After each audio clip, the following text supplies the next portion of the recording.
کربلا۔ ایک ایسا ریولوشن جس کی وجہ سے کئی بڑی گورنمنٹ تک الٹ گئی، جیسا کہ ایران اور سیریا۔ من به مادرهای فرزند از دست داده‌ام. لیکن آخر کربلا ہوئی کیسے اور کس طرح امام حسین کی شہادت سے یہ ریولوشن سٹارٹ ہوا، تو چلے جانتے ہیں۔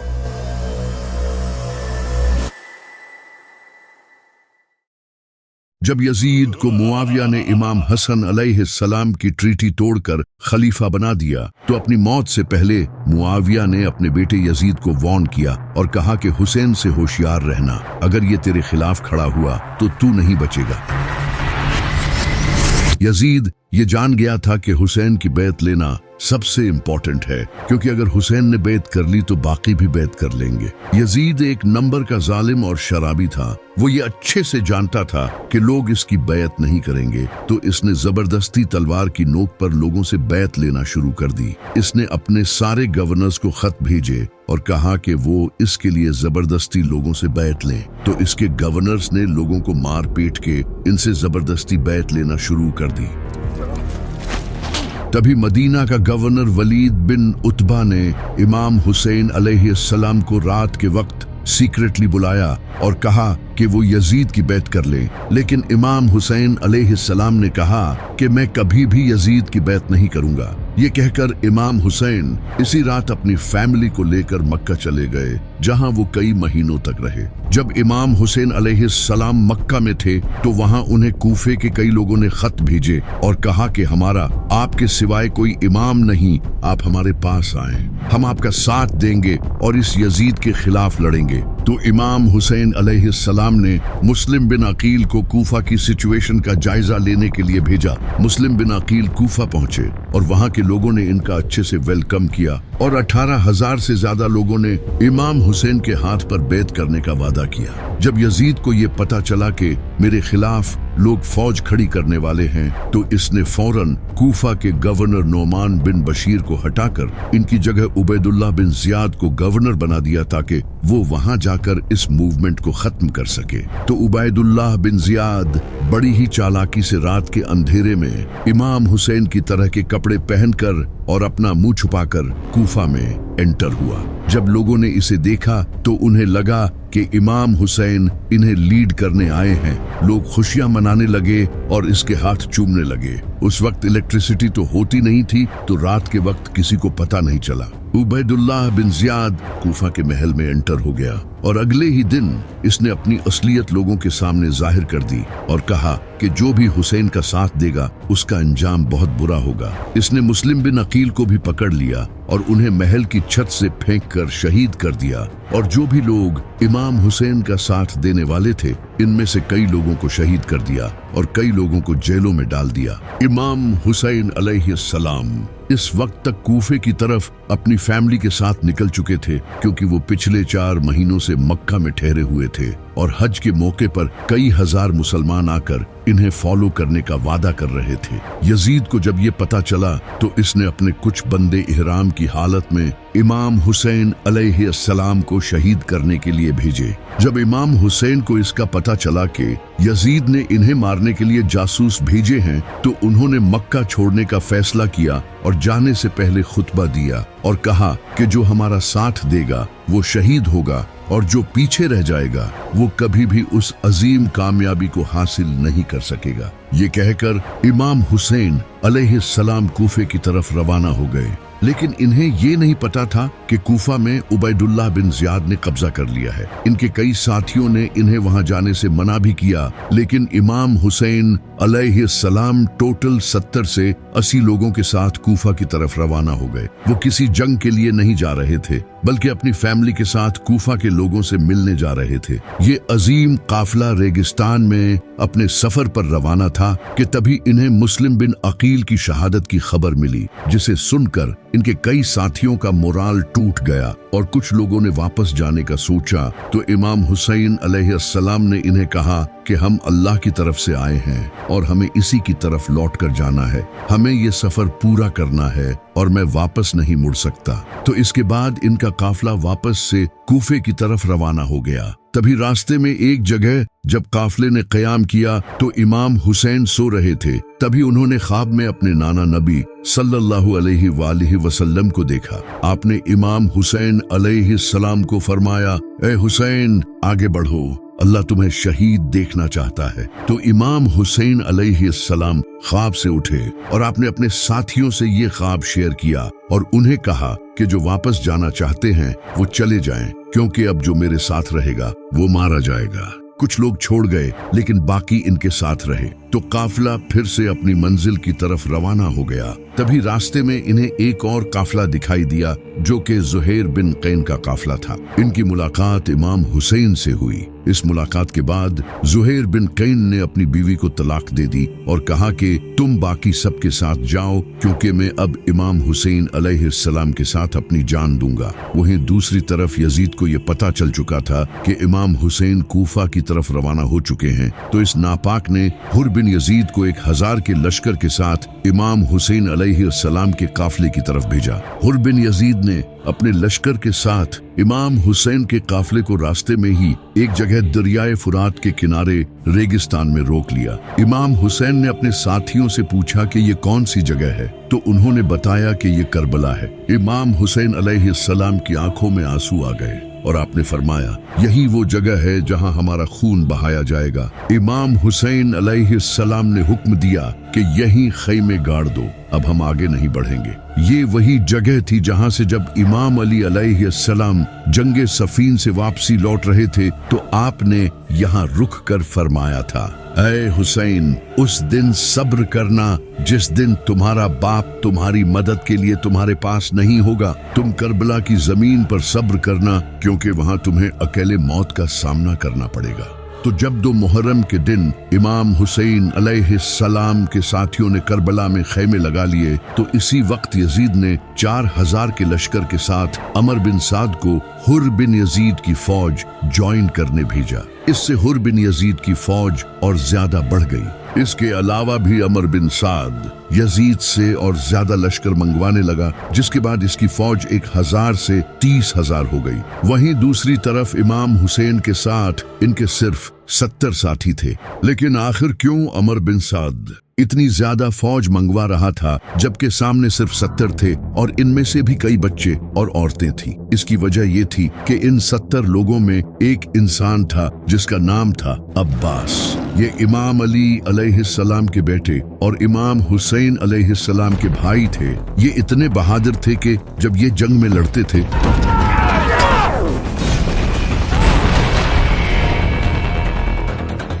तो लोगों को लगता था कि अली लड़ रहा है। इन्हें इमाम अली अलैहिस्सलाम ने तहज्जुद में अल्लाह से मांगा था। आपने दुआ की थी, ऐ अल्लाह, मुझे ऐसा बेटा अता फरमा जो मेरे बेटे हुसैन को इसकी तन्हाई के दिन सहारा दे। मुझे ऐसा बच्चा अता कर जो हुसैन का वफादार हो, जो करबला में इसके साथ खड़ा हो, जो इसके लिए अपनी जान दे और मौत के सामने न झुके। तब जाकर अल्लाह ने उन्हें अब्बास जैसा बेटा दिया। इसी वजह से अमर बिन साद लगातार फौज मंगवा रहा था, क्योंकि सामने अब्बास खड़ा था। तो इमाम हुसैन ने कूफा के लोगों को एक खत लिखा उन्हें अपनी इस कंडीशन के बारे में बताने के लिए, लेकिन वो खत कभी कूफा के लोगों तक पहुंचा ही नहीं। इमाम हुसैन और इनके साथी शदीद प्यास बर्दाश्त कर रहे थे, क्योंकि अमर बिन साद ने 500 फौजी फुरात के किनारे खड़े कर दिए थे। इस वक्त रेगिस्तान में शदीद गर्मी थी, सूरज सर पर था, बच्चे रो रहे थे और इनके होंठ सूखे पड़े थे। यहाँ तक कि औरतें प्यास की शिद्दत से बेहोश हो रही थी।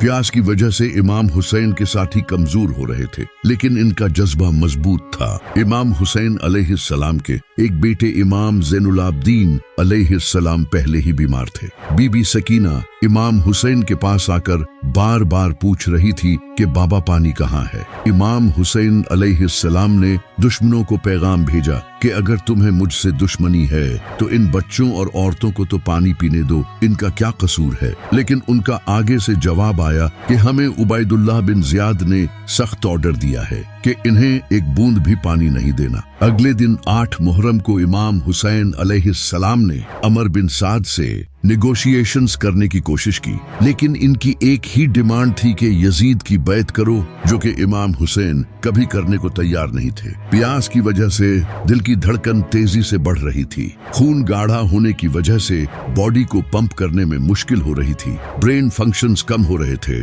और ये सब बच्चों में और ज्यादा हो रहा था। 9 मुहर्रम का दिन आ चुका था और इसी आजमाइश में 9 मुहर्रम का दिन भी गुजर गया। इमाम हुसैन अलैहिस्सलाम ने सारी रात इबादत की और अपने साथियों से कहा, तुम अब जा सकते हो, दुश्मनों को सिर्फ मेरी जान चाहिए, मैं नहीं चाहता कि मेरी वजह से किसी की जान जाए। इसके बाद इमाम हुसैन ने चिराग बुझा दिया और जब थोड़ी देर बाद चिराग जलाया तो इनका एक भी साथी इन्हें छोड़कर नहीं गया।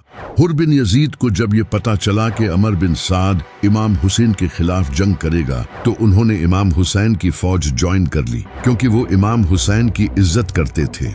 इसके बाद 10 मुहर्रम का सूरज चढ़ा। इमाम हुसैन अलैहिस्सलाम यजीद की फौज के सामने आए और कहा, ऐ लोगो, गौर करो कि मैं कौन हूँ। क्या मैं तुम्हारे नबी का बेटा नहीं हूँ? क्या तुम मुझे सिर्फ इसलिए कत्ल करना चाहते हो कि मैंने यजीद की बैत करने से इनकार कर दिया? लेकिन दुश्मन खामोश रहे तो इमाम हुसैन ने अपनी फौज को तैयार किया और 3 हिस्सों में डिवाइड किया। एक हिस्सा राइट में था, एक लेफ्ट में और एक हिस्सा सेंटर में था, जिसे हजरत अब्बास लीड कर रहे थे, जबकि यजीद की आर्मी इनके चारों तरफ थी।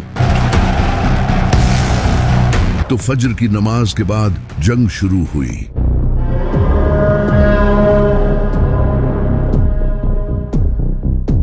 इमाम हुसैन अलैहिस्सलाम के कई साथी एक एक करके शहीद होते रहे। जब इमाम हुसैन के साथी शहीद हो गए तो इमाम हुसैन अलैहिस्सलाम के खूबसूरत बेटे जनाबे अली अकबर, जो कि नबी सल्लल्लाहु अलैहि वसल्लम के हम शक्ल थे, वो मैदान में आए और पुकारने लगे, मैं हूँ अली, अली के बेटे हुसैन का बेटा। हम नबी के घर वाले हैं और अल्लाह की कसम हम कभी भी बातिल के सामने नहीं झुकेंगे। जब यजीद की फौज ने जनाबे अली अकबर के चेहरे को देखा तो वो खामोश हो गए। कुछ ने तो नजरें नीची कर ली और कुछ ने अपने चेहरे फेर लिए, क्योंकि जनाबे अली अकबर नबी सल्लल्लाहु अलैहि वसल्लम के हम शक्ल थे। ऐसा लग रहा था जैसे नबी सल्लल्लाहु अलैहि वसल्लम ही मैदान में आ गए हों। इसके बाद वो आगे बढ़े और एक के बाद एक दुश्मन को मारते गए, लेकिन दूर से किसी ने इनके सीने में नेजा मारा, जिसके बाद वो नीचे गिरे और इमाम हुसैन को पुकारने लगे। इमाम हुसैन पूरी तेजी से इनके पास आए और इन्हें उठाकर कहने लगे, ऐ अल्लाह, तू गवाह रहना, इन्होंने उसे भी शहीद कर दिया जो सूरत में तेरे नबी से सबसे ज्यादा मिलता था। इसके बाद इमाम हसन अलैहिस्सलाम के बेटे जनाबे कासिम अलैहिस्सलाम ने इमाम हुसैन से जंग की इजाजत मांगी तो इमाम हुसैन अलैहिस्सलाम ने कहा, ऐ कासिम, तुम ही इकलौते अपने बाप की निशानी हो, मैं तुम्हें कैसे जाने दे सकता हूँ। तो जनाबे कासिम अलैहिस्सलाम ने कहा, चचा जान, आपके लिए मुझे मौत शहद से भी ज्यादा मीठी है। इमाम हुसैन अलैहिस्सलाम ने इन्हें गले लगाया और रोने लगे। तो फिर जनाबे कासिम मैदान में आए और बड़ी बहादुरी से लड़े, लेकिन कुछ देर बाद किसी ने पीछे से इन पर हमला किया और वो भी शहीद हो गए। इमाम हुसैन अलैहिस्सलाम इनके पास गए और इनके जिस्म को उठाया। इसके बाद इमाम हुसैन के 2 भतीजे भी शहीद हो गए। हजरत अब्बास अलैहिस्सलाम भी जंग में मसरूफ थे। जब उन्हें बच्चों के रोने की आवाज आई तो उन्होंने इमाम हुसैन अलैहिस्सलाम से पानी लाने की इजाजत मांगी। इमाम हुसैन ने उन्हें इजाजत दे दी। इसके बाद हजरत अब्बास अलैहिस्सलाम अपने घोड़े पर सवार हुए और यजीद की आर्मी को चीरते हुए फुरात की तरफ बढ़े। वो रास्ते में आने वाले हर एक को खत्म करते गए और दरिया पर पहुंच गए। वहां पहुंचकर उन्होंने पीने के लिए अपने हाथों में कुछ पानी लिया, लेकिन जैसे ही उन्हें याद आया कि इनका खानदान प्यासा है तो उन्होंने पानी अपने हाथों से गिरा दिया। इसके बाद वो अपने मशकीजे में पानी लेकर अपने घोड़े पर बैठे और वापस खेमों की तरफ बढ़ने लगे, लेकिन तभी कुछ दुश्मनों ने इनके बाजू पर हमला किया और इनका एक बाजू काट दिया। उन्होंने दूसरे हाथ में मशकीज़े को पकड़ लिया, लेकिन इनका दूसरा हाथ भी काट दिया गया। तो उन्होंने अपने मुंह में मशकीज़े को पकड़ लिया, लेकिन इसके बाद उन्हें शहीद कर दिया गया। इमाम हुसैन हजरत अब्बास की तरफ बढ़े तो उन्होंने कहा, भाई मुझे माफ करना, मैं आपके लिए पानी नहीं ला सका, और ये कहकर वो भी शहीद हो गए। इमाम हुसैन अलैहिस्सलाम इनकी इस शहादत से टूट चुके थे। इसके बाद इमाम हुसैन अलैहिस्सलाम अपने 6 महीने के बेटे अली असगर को इनके सामने लाए और कहा, मेरे लिए न सही, कम से कम इस बच्चे के लिए ही पानी दे दो। लेकिन एक जालिम ने जनाबे अली असगर के गले में तीर मारकर उन्हें शहीद कर दिया। इमाम हुसैन अलैहिस्सलाम ने जनाबे अली असगर के खून को ऊपर उछाला और फरमाया, ऐ अल्लाह, मेरी इस कुर्बानी को याद रखना। अब इमाम हुसैन के सारे साथी शहीद हो चुके थे और वो अकेले रह गए थे। इनके जिस्म पर कई जख्म थे और वो भी लड़कर थक चुके थे। ऊपर से प्यास की शिद्दत से जहां एक नॉर्मल इंसान के लिए हिलना तक मुमकिन नहीं होता, वो दुश्मनों के सामने डटकर खड़े थे। इमाम हुसैन अपनी फैमिली के पास गए, उन्हें अलविदा कहा और कूफा के लोगों को आखिरी खत लिखा और कहा, तुमने मुझे खत भेजकर बुलाया था, लेकिन अब तुम अपने वादे से फिर चुके हो। अब इंशाअल्लाह क़यामत के दिन मुलाकात होगी। इसके बाद वो अपने घोड़े जुल्जनाह पर सवार होकर हाथ में जुल्फिकार लिए मैदान में आए। इनके सामने हजारों का लश्कर था और वो अकेले थे, लेकिन हार मानने के लिए तैयार नहीं थे। एक तरफ वो तादाद में डायनासोर्स थे और दूसरी तरफ एक जख्मी शेर। इमाम हुसैन पूरी रफ्तार से फौज की तरफ बढ़े और अपनी तलवार से दुश्मनों को चीरने लगे। वो दुश्मनों की सफ़ें चीरते हुए आगे बढ़ते रहे। दुश्मनों की गर्दनें हवा में परिंदों की तरह उड़ रही थी। कई फौजी शौक हो गए। कुछ फौजियों ने कहा, हमने कभी किसी इंसान को इस प्यास और जख्मी हालत में लड़ते नहीं देखा। ये ऐसे लड़ रहा है जैसे ये इस दुनिया का नहीं है।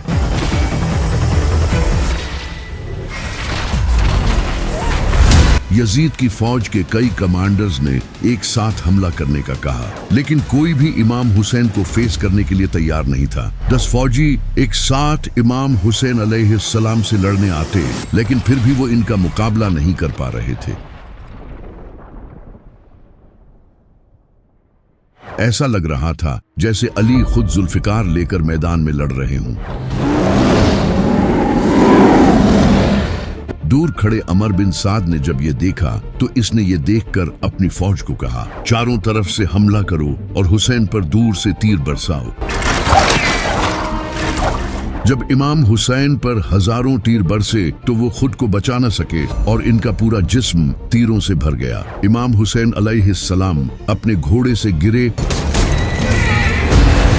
और सजदे की हालत में चले गए। इसके बाद वो शहीद हो गए। इमाम हुसैन की शहादत के बाद शिमर इमाम हुसैन अलैहिस्सलाम के पास आया और आपके सीना मुबारक पर इसने अपना नापाक पांव रखा और इसके बाद इमाम हुसैन अलैहिस्सलाम के सर को तन से जुदा कर दिया। इमाम हुसैन के खैमों को लूटा गया, इनकी औरतों और बच्चों को कैदी बना लिया गया। इमाम हुसैन की शहादत के बाद एक ऐसा रिवॉल्यूशन आया जो कि आज तक कायम है। इमाम हुसैन की शहादत का जब कूफा के लोगों को पता चला तो उन्होंने इमाम हुसैन की कब्र पर आकर कसम खाई कि वो यजीद के खिलाफ आखिरी दम तक लड़ेंगे। इनका इम्तिहान हमारी तलवार ही लेगी। इसके बाद उन्होंने यजीद के खिलाफ जंग की और शहीद हो गए। इसके बाद मक्का में अब्दुल्लाह बिन जुबैर ने यजीद की बैत करने से इनकार कर दिया। यहाँ हम उनको रोकेंगे। जिसके बाद मक्का के मुसलमानों ने यजीद से जंग की और हजारों मुसलमान शहीद हुए। ना रहम करो। इसके बाद मदीना के लोगों ने भी यजीद की बैत तोड़ दी। जब उन्हें इमाम हुसैन अलैहिस्सलाम की शहादत का पता चला और उन्होंने भी यजीद के खिलाफ जंग की और हजारों लोग शहीद हो गए। इनके कई सालों बाद काले झंडों के साथ अब्बासी खड़े हुए اور انہوں نے بنو امیہ کی اس ظالم حکومت کو ختم کر دیا۔ امام حسین کے خون سے ایک ایسا ریولوشن شروع ہو چکا تھا جو ان کی شہادت کے صدیوں بعد تک جاری رہا۔ جیسا کہ 1979 ایران میں انقلاب آنے سے پہلے وہاں شاہ محمد رضا پہلوی کی حکومت تھی جو کہ ویسٹرن کنٹریز کا غلام بنا ہوا تھا، جیسا کہ اسرائیل اور امریکہ آج جہاں ایران ان کا سب سے بڑا دشمن ہے، وہیں ایک ٹائم ایسا بھی تھا جب ایران کے ان کے ساتھ کافی اچھے ریلیشنز تھے۔ On behalf of all of my fellow Americans in welcoming you to the United States. اس وقت ایران میں فل ویسٹرن کلچر تھا اور ریلیجیس اسکالرز تک کو سپریس کیا جاتا تھا۔ تبھی ایک انسان کھڑا ہوا جس کا نام تھا آیت اللہ خمینی۔ خمینی نے لوگوں کو بتانا شروع کیا کہ ہر دن عاشورہ کا دن ہے اور ہر زمین کربلا کی زمین ہے، یعنی کہ وہ لوگوں کو یہ کہنے لگے کہ ہمیں کربلا کی طرح اس یزید کے خلاف بھی کھڑا ہونا پڑے گا اور ایران میں رجیم چینج لانا ہوگا۔ خمینی نے مجلسوں میں لوگوں کو اویئر کرنا شروع کیا، لوگ ان کی بات سمجھنے لگے اور لبیک یا حسین کے نعرے لگانے لگے۔ لوگ امام حسین علیہ السلام کے جھنڈے اٹھانے لگے اور یہاں تک کہ کئی ہزاروں مسلمانوں نے حکومت سے لڑنے میں اپنی جان تک دی۔ لوگ امام حسین علیہ السلام کی سٹوری سے موٹیویٹ ہونے لگے اور اسی طرح آیت اللہ خمینی نے ایران کی حکومت پلٹ دی، من به مادرهای فرزند از دست دادم. جس کے بعد ایران میں ویسٹرن کلچر ختم کر کے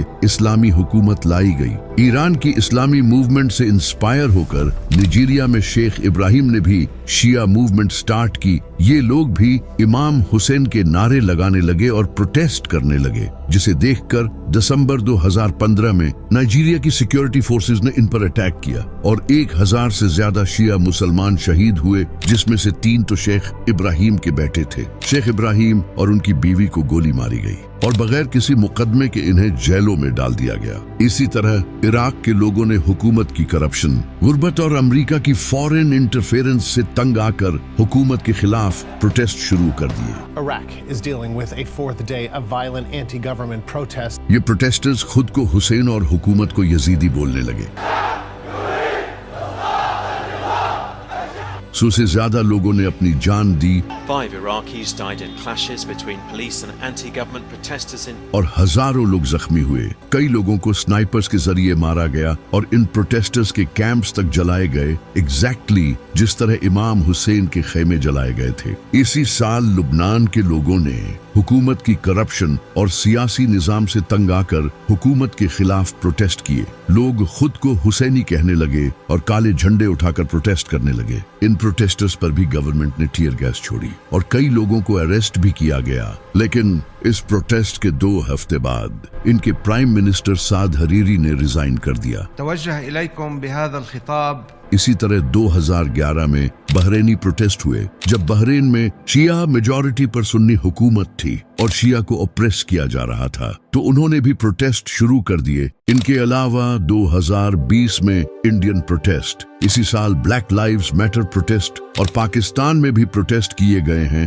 جن کے پیچھے کی انسپریشن کربلا تھی۔ یہی وہ ریولوشن ہے جو امام حسین نے اپنے خون سے شروع کیا، جسے آج بہت سے لوگ نہیں جانتے۔ اسلام خود ایک پولیٹیکل ریلیجن ہے۔ نبی صلی اللہ علیہ وآلہ وسلم خود ایک پولیٹیشین تھے۔ آپ نے کافروں سے ڈیل کی اور اسلام کو اسٹیبلش کیا۔ اسی طرح پہلے خلیفہ حضرت ابو بکر رضی اللہ تعالیٰ عنہ بھی ایک پولیٹیشین تھے، اور حضرت عمر رضی اللہ تعالیٰ عنہ، جنہوں نے رومن اور پرشین امپائرز کے خلاف جنگیں کی اور اس سے اسلام پوری دنیا میں پھیلا۔ امام علی علیہ السلام بھی پولیٹیشین تھے، جو کہ حضرت ابو بکر، عمر اور عثمان کے دور میں حکومت کے ساتھ رہے اور انہیں مشورے دیتے تھے اور اپنے دور میں بھی حکومت کی۔ اسی وجہ سے اسلام ایک پولیٹیکل ریلیجن ہے۔ اسلام کا خود کا خلافت سسٹم ہے۔ یہ دین حکومت کرنے کے لیے ہی بنا ہے۔ اگر مسلمانوں پر کافر حکومت کریں گے تو مسلمانوں کی نماز اور روزے کا کوئی فائدہ نہیں ہوگا۔ یہ کافر ظلم کریں گے